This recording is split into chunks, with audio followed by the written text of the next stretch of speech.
میری نظر میں مہاجر قوم جسے کہتے ہیں جو اردو بولتی ہے، جتنے بھی ان کے منسٹران ہیں جو آج بڑی بڑی باتیں کہ ورلڈ چاکنگ پڑھو اور یہ ہم الگ صوبہ بنائیں گے، کسی کے باپ میں ہمت نہیں.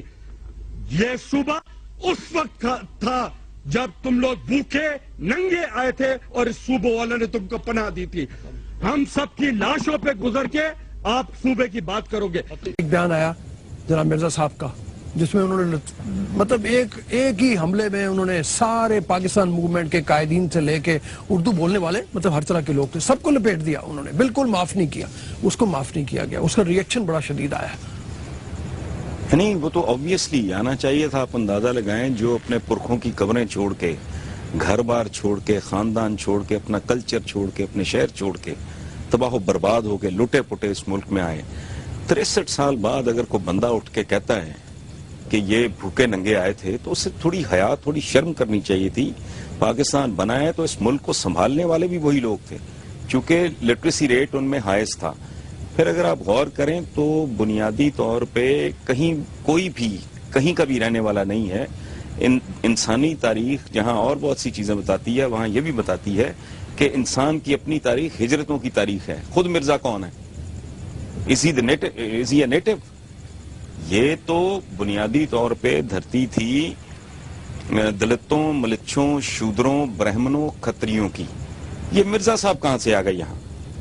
یہ جو اب لٹ پٹ کے جن کو یہ تانا دے رہے ہیں کہ یہ بھوکے ننگے آئے تھے، تم بھی بھوکے ننگے آئے تھے.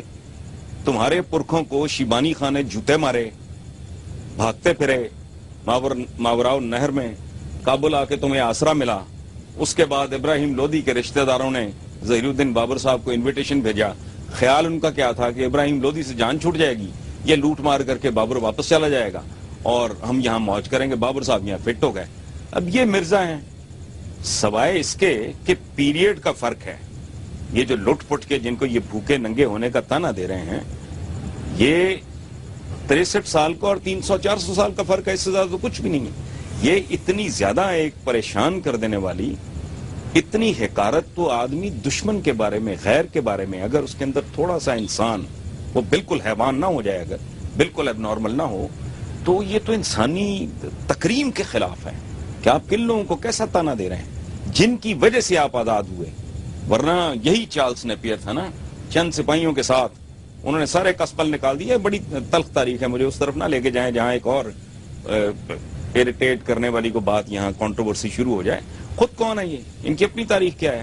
انسانی تاریخ اسی طرح موو کرتی ہے. دکھ ہوتا ہے کوئٹہ میں جب میں سنتا تھا کہ یہ کون ہے جی، یہ فلانا تو ڈومیسائل ہے. میں کہتا اس کا کیا مطلب ہے؟ پہلی دفعہ شامی صاحب مجھے پتا چلا. میں نے کہا ڈومیسائل کا مطلب کیا ہے؟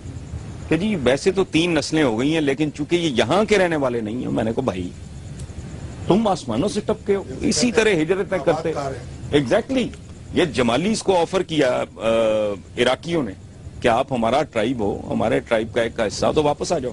یہ پوچھ لیں آپ میر ظفر اللہ جمالی سے.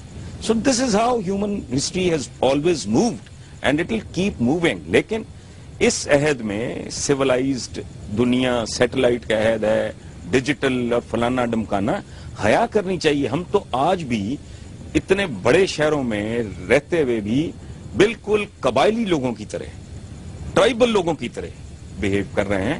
مناسب نہیں ہے. یہ ملک آدھا گوا چکے ہو اور بے شرمی کی انتہا ڈھیٹ لوگ ہیں.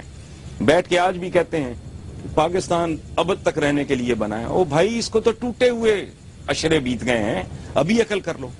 مصیبت یہ ہے رؤوف صاحب کہ اپنے ساتھ سچ نہیں بولتے.